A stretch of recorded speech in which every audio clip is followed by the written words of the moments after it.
Hello students, today I am going to talk about the writs. Writs, what is writs? See, we all know that our constitution, Indian constitution has granted 6 fundamental rights to us. Right to equality, right to freedom, right against exploitation, right to freedom of religion, education, cultural and educational rights, and last, right to constitutional remedies. This right to constitutional remedies is a very important fundamental right because it is this right to constitutional remedies which guards our other fundamental rights. In Article 32 deals with the right to constitutional remedies. So since this fundamental right protect our other fundamental rights, that is why Dr. B.R. Ambedkar, father of Indian Constitution, has once remarked about this right as the heart and soul of the Indian Constitution. Right to constitutional remedies was often called as the heart and soul of the Indian Constitution. See, what is right to constitutional remedies? And right to constitutional remedies provide us the right. It gives us the right to move to the Supreme Court. Here, it gives us the right to move to the Supreme Court in violation of fundamental rights. So that means कि if somebody violated your fundamental rights, somebody means anybody, any individual person or any institution or any organ of government, anybody is violating your fundamental rights, so you can move to the court. Okay, you can move to the court, Supreme Court, in case of the violation of your fundamental rights. This power has been given to you by Article 32, that is right to constitutional remedies. And in order to protect your fundamental rights, the Supreme Court can issue writ also. मतलब आपके protection, आपके fundamental rights को protect करने के लिए supreme court writ issue भी कर सकता है. What is writ? अब ये रिट क्या होता है देखिए. Writ is a written official order issued by the court. ये एक ऑर्डर, जैसे सुप्रीम कोर्ट ने कोई ऑर्डर किया, ठीक है, तो उस ऑर्डर को, सुप्रीम कोर्ट के ऑर्डर को रिट कह सकते हैं आप. And that order can be in the form of warrant or direction or suggestion or command or order. Supreme court या तो आपको या तो वारंट दे सकता है, या आपको डायरेक्शन दे सकता है, कमांड दे सकता है, सजेशन दे सकता है, ऑर्डर कर सकता है, कुछ भी कर रहा है सुप्रीम कोर्ट आपके फंडामेंटल राइट्स को प्रोटेक्ट करने के लिए, तो that is called as writ. लेकिन first of all you will have to complain, you will have to take the matter to the Supreme Court.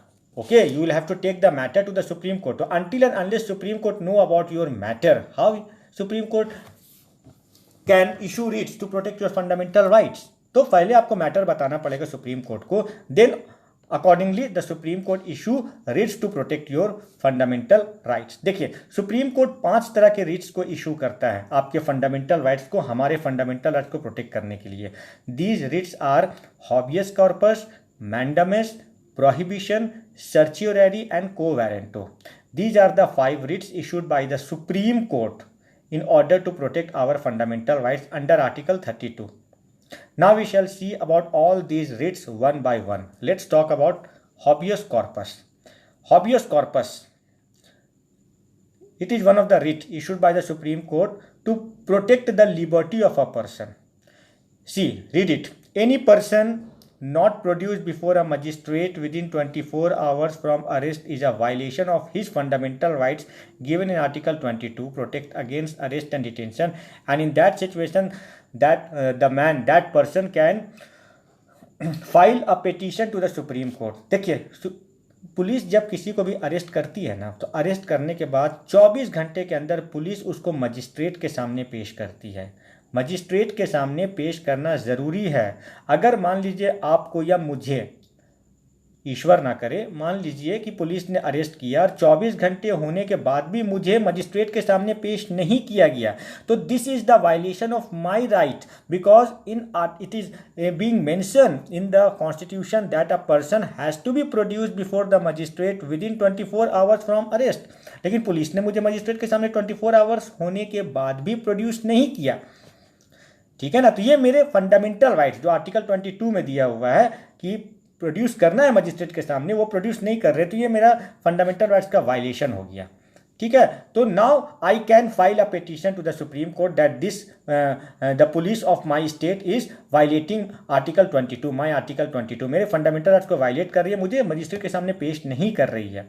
और ये एप्लीकेशन आप ही नहीं, आपके तरफ से आपके कोई रिलेटिव्स भी जो है ना दे सकते हैं सुप्रीम कोर्ट में, ठीक है ना। तो सुप्रीम कोर्ट को जब ये पता चलेगा कि आपके साथ आपका फंडामेंटल राइट का वायलेशन हुआ है, तो then supreme court can issue the writ of habeas corpus to protect your fundamental right. Supreme court will give command, will order the police, will order the court, okay, that the person must be produced before the magistrate, and that magistrate will decide whether the person has committed crime or not. If he has committed crime, he will punish accordingly, and if he is innocent, he will be set free. तो supreme court जो है ना illegal detention से आपको बचाता है, गलत तरीके से कोई भी आपको अरेस्ट नहीं कर सकता है। और अरेस्ट मान लीजिए किसी ने आपको कर लिया पुलिस ने, तो 24 घंटे के अंदर मजिस्ट्रेट के सामने अगर पेश नहीं करता है तो that is the violation of your fundamental right, and in that situation the supreme court issue the writ of habeas corpus in order to protect your this fundamental rights. Then उसके बाद आपको मजिस्ट्रेट के सामने पेश किया जाएगा, magistrate को लगेगा कि आप इनोसेंट हो तो आपको फ्री कर दिया जाएगा, और अगर आपने क्राइम किया होगा तो you will be punish for that. तो इलीगली आपको गलत तरीके से कोई अगर आपको अरेस्ट करता है तो सुप्रीम कोर्ट आपको बचाएगा हॉबियस कॉर्पस के through, okay. And this writ of habeas corpus can be issued against both the public authority as well as the private persons. तो दैट मीन्स कि you will have to see, you will have to be produce, you have to produce the person before the court within how many hours? 24 hours. Now next writ है आपका writ of mandamus, ठीक है। writ of mandamus भी ये एक second writ है जो supreme court issue करता है। If a public officer is not doing his duty and it is leading to the violation of your fundamental right, मतलब अगर कोई सरकारी ऑफिसर, सरकारी नॉट प्राइवेट, अगर कोई गवर्नमेंट ऑफिसर्स अपना काम सही से नहीं कर रहा है और उसके काम सही नहीं करने से आपके फंडामेंटल राइट्स का वायलेशन हो रहा है, तब you can file a petition, you can make complaint to the Supreme Court. In that situation, the Supreme Court will issue mandamus to protect your fundamental right against that public officers. ठीक है, जैसे मान लीजिए आप किसी सरकारी दफ्तर में गए और किसी कर्मचारी से आप लाइसेंस बनवा रहे हो, वो लाइसेंस बनाता है वो कर्मचारी, वो आपको नहीं बना रहा है आपका लाइसेंस, ठीक है। बिजनेस के लिए, दुकान खोलने के लिए आप लाइसेंस बनाना चाह रहे हो, वो नहीं बना, वो टाल रहा है, आ जाओ, कल आओ, परसों आओ, ऐसे करते हुए आपको टाल रहा है, तो यानी कि आपका राइट का तो वायलेशन हो रहा है, क्योंकि आपको तो बिजनेस करने का पूरा अधिकार है, लाइसेंस लेने का पूरा अधिकार है, लेकिन वो आपके अधिकार का हनन कर रहा है, वो आपको वो अधिकार नहीं दे रहा, आपको टाल मटोल कर रहा है, लाइसेंस आपको नहीं दे रहा है। तो आर्टिकल 19 देखिए क्या कहता है। Article 19 guarantees to all the citizen 6 right. One of the right is that we have the right to practise any profession. हम कोई भी काम कर सकते हैं, उसके लिए मुझे लाइसेंस चाहिए, और ये पब्लिक ऑफिसर मुझे लाइसेंस नहीं दे के मेरे राइट्स का वायलेशन कर रहा है, ठीक है। तो this is the violation of my right under article 19। Habeas corpus में वायलेशन हो रहा था अंडर आर्टिकल 22, यहाँ आर्टिकल 19 में। तब आप एक एप्लीकेशन फाइल कर सकते हैं सुप्रीम कोर्ट को। Supreme court will then issue a writ mandamus. The literal meaning of mandamus is we command, okay.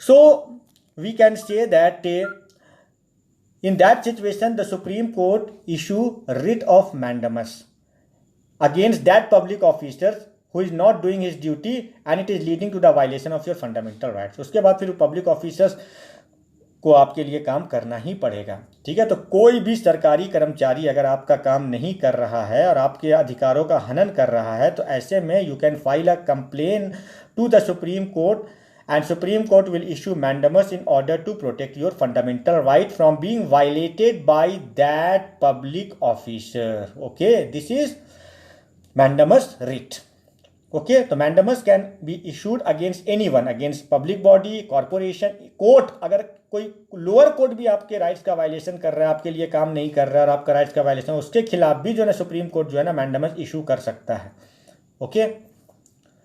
But you can not, supreme court can not issue mandamus against the president and governor of state. लेकिन president और governor of state के खिलाफ ये mandamus issue नहीं होगा।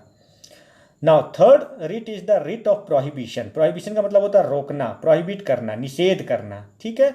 Writ of prohibition is issue to the court और any tribunal to bar them from doing something what they are about to do. यहाँ पे कोई लोअर कोर्ट, हाई कोर्ट, आपको पता है there are three types of court in our country, lower court, high court and supreme Court. अगर कोई lower court, lower than supreme Court, जैसे high court हुआ या लोअर कोर्ट हुआ, गलत काम कर रहा है या सही तरीके से आप काम नहीं कर रहा है, तो ऐसे में सुप्रीम कोर्ट उसको ऑर्डर कर सकता है कि you should work in a right direction. जैसे मैं आपको बताता हूँ, एक 15 साल का बच्चा ने मान लीजिए खून कर दिया, ठीक है, खून कर दिया, तो आपको पता है ना कि अगर एक बच्चा क्राइम करता है तो उसका मुकदमा बड़ों के अदालत में नहीं चलता है, उसका मुकदमा चलता है जुवेनाइल कोर्ट में। उसको हम लोग क्या कहते हैं, जुवेनाइल कोर्ट, बच्चों की अदालत। लेकिन इस बच्चे को क्या किया, इस बच्चे को हाई कोर्ट में इसका मुकदमा चल रहा है। ये तो गलत है। बच्चे ने अगर कोई क्राइम किया है तो बच्चे का मुकदमा चलता है कहाँ पे, जुवेनाइल कोर्ट में। लेकिन इसका हाई कोर्ट में, मतलब हाई कोर्ट उसकी सुनवाई कर रहा है, तो हाई कोर्ट तो अपने ज्यूरिसडिक्शन के बियॉन्ड काम कर रहा है। हाई कोर्ट को उसका मुकदमा नहीं लेना चाहिए क्योंकि वो बच्चा है, बच्चा का केस जाएगा जुवेनाइल कोर्ट में, ठीक है ना।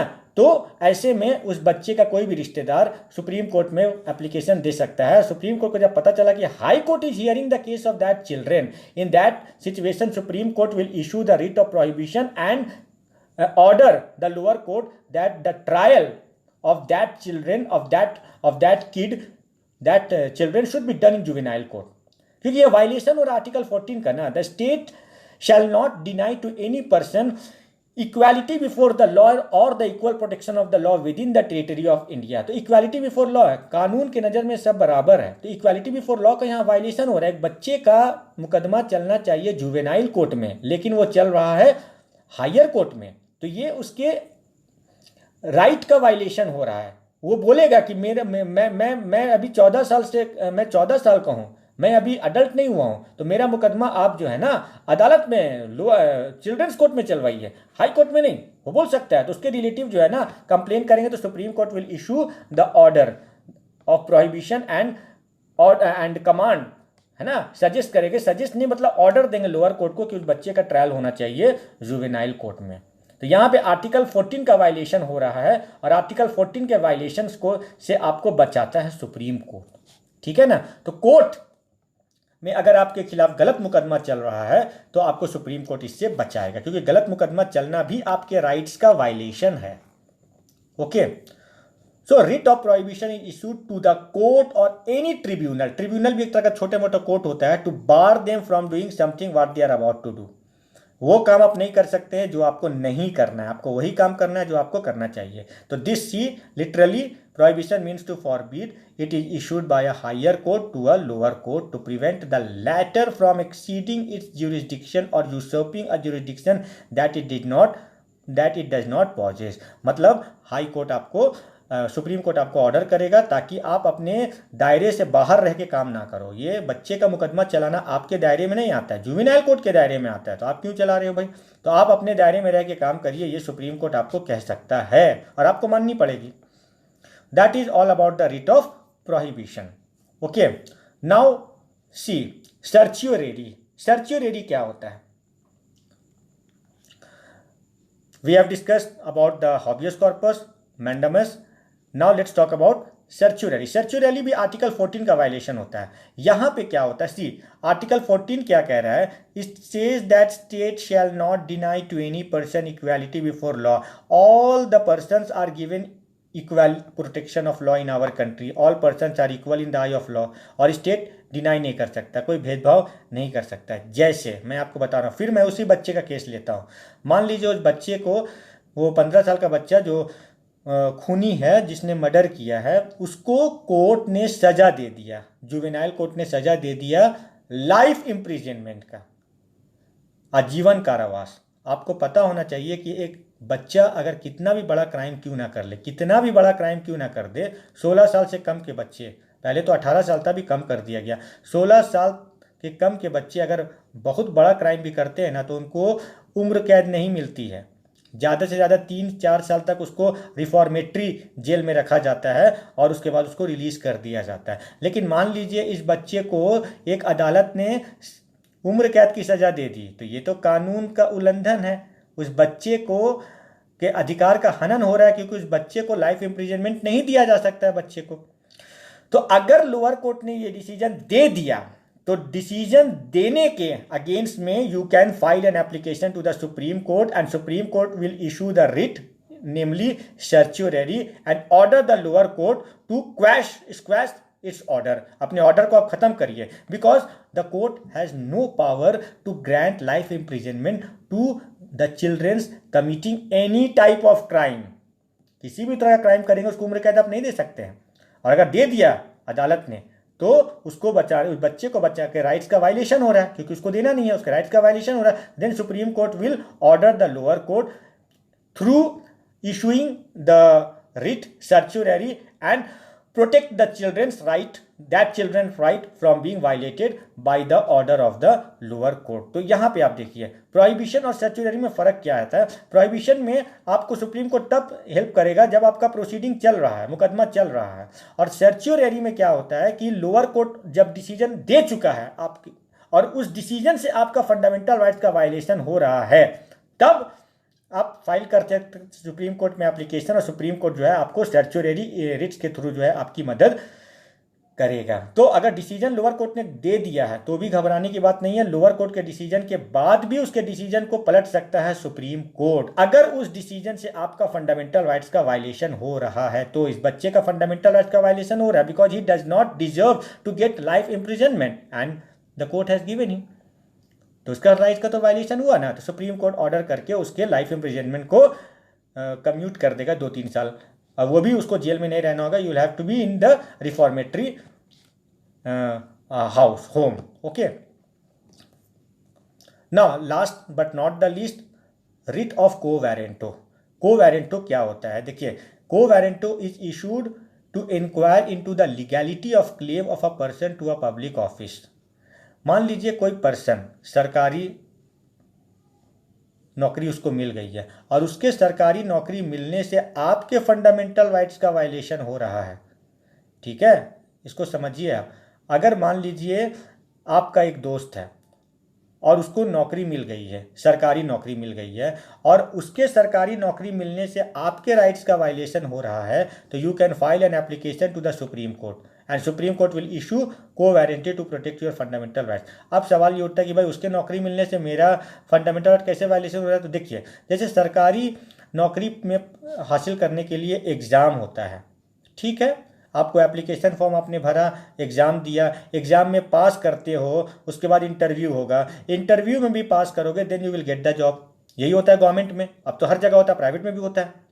लेकिन मान लीजिए आपके दोस्त को बिना एग्ज़ाम के, बिना इंटरव्यू के डायरेक्ट उसको नौकरी मिल गई है, कोई एप्लीकेशन नहीं निकला, कोई एडवर्टीजमेंट नहीं निकला सरकारी नौकरी का, उसको डायरेक्ट, है ना, इलीगल तरीके, मतलब सोर्स के जरिए उसको डायरेक्ट नौकरी मिल गई, तो ये तो गलत बात है भाई, और आपको नहीं मिली, तो ये गलत है। होना तो ये चाहिए था कि उसको भी एग्ज़ाम देना चाहिए था, आपको भी एग्ज़ाम देना चाहिए था, और जो अच्छा मार्क्स लाता he will deserve to get the job, लेकिन उसको जॉब मिल गया। तो जो प्रोसीड्योर होना चाहिए जॉब पाने का, उस प्रोसीड्योर के थ्रू उसको नहीं मिला, ठीक है ना। तो ऐसे में आप बोल सकते हो कि उसको नौकरी जो गलत तरीके से मिली है, और इससे मेरे फंडामेंटल राइट्स का वायलेशन हुआ है, क्योंकि अगर एग्जाम होता तो हो सकता है मुझे नौकरी मिल जाती, ठीक है ना।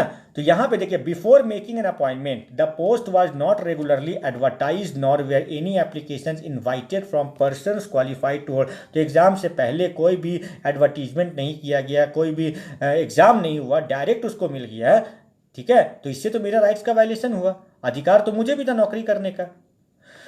तो मेरिट के आधार पे भी नौकरी मिलती, तो होता कि मैं मुझे ज़्यादा अच्छा मार्क्स नहीं, या मेरे दोस्त को ज़्यादा अच्छा मार्क्स मिला तो he has got the job, तो चलो अच्छी बात है। या तो बिना एग्जाम के उसको डायरेक्ट नौकरी मिल गई, ठीक है, और मुझे टेस्ट नहीं किया गया, हो सकता है मैं उससे बेहतर साबित होता, लेकिन मुझे टेस्ट नहीं किया गया, तो ये मेरे राइट्स का वायलेशन हो गया। तो इन that situation supreme, you can file an application, you can send an application to the Supreme Court and Supreme Court will issue the writ of quo warranto, ठीक है, and you can say that because of him holding this position my fundamental rights is violated, ठीक है। तो ऐसे में supreme court quo warranto writ issue करके आपको fundamental rights, आपके फंडामेंटल राइट्स को प्रोटेक्ट करेगा।